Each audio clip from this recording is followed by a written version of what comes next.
Well, Optus today has revealed a major data attack. Optus revealed it was hit by one of the biggest cyber attacks in Australian history. Suspected hackers sell identity details of 10 million Optus customers. In breaking news, the personal information of millions of current and former Optus customers has been compromised. The Optus data breach has been a wake-up call for local and international companies. It has brought to the forefront conversations on privacy, security, and put into question every CTO or CIO's readiness to act in the event of some intruder accesses their data. Did Optus do well? What could they have done better? So as CTOs or CIOs, or really anyone in the C-suite, what can we learn from this data breach? And what actions can we take? At the top of the list is the question, what is your organization's approach, mentality, and culture towards data and data security? When sitting down with my clients, the hard but needed conversation to have is that at some point, it's likely you'll have a data breach, or that someone will try to hack into your system. As a development agency, we do our level best to ensure that we protect our system. However, no system is impenetrable, where quite often the greatest risk is actually the users that are using it. So the approach we must take is eventually someone will break in.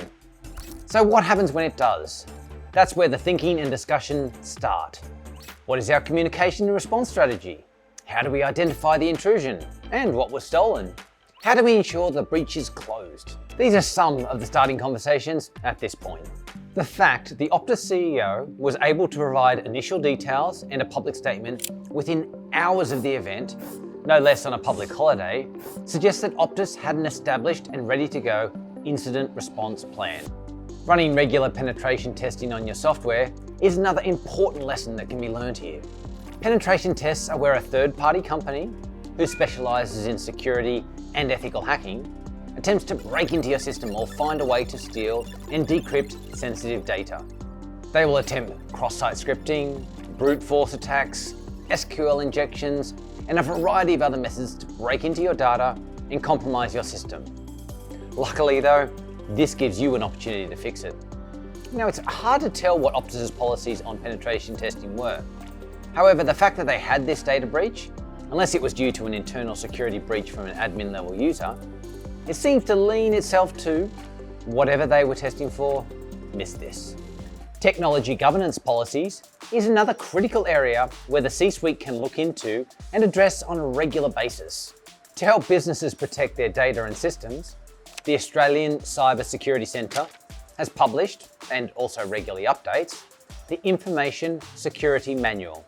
The purpose of this manual is to outline a cybersecurity framework that organisations can apply, using their risk management framework to protect their information and their systems from cybersecurity threats and to respond to security risks. One big lesson from Optus is with this in place, your ability to act and respond to an event is directly correlated to the technology governance and incident response policy you have in place. The final lesson, and one which is hotly debated at the moment, is sensitive data storage. With the question, why was Optus storing 6 years of data on its customers? In certain industries, businesses have legitimate needs to store this data. This is usually used to verify customers are real people and potentially to recover any debts later. This is known as Know Your Customer or a KYC requirement. In the case of Optus, this included about 4 million former customers, along with 5.8 million current customers as data. The Telecommunications Act of 1979 requires a service provider to retain information used by the service provider for the purposes of identifying the subscriber of the relevant service for 2 years after the account's been closed. So why was Optus storing all this data and why so much? Your name, address, and account reference number should be all it needed to comply with this. This dives us into a far greater subject of privacy and our privacy laws, which are in much need of revision, of which hopefully this event will supercharge this in government.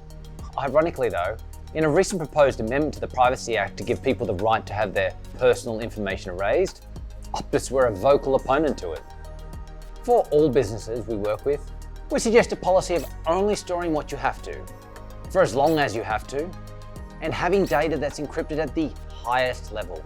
The biggest risk to organisations is their data on their customers, as this is the lifeblood of what keeps your business going.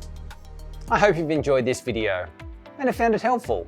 At Spring Digital, we work closely with all our customers to implement a conscious security approach to development and a proactive approach to ongoing security, testing and review. So if you'd like to chat to us about your next project, reach out to us at springdigital.com.au. Till next time,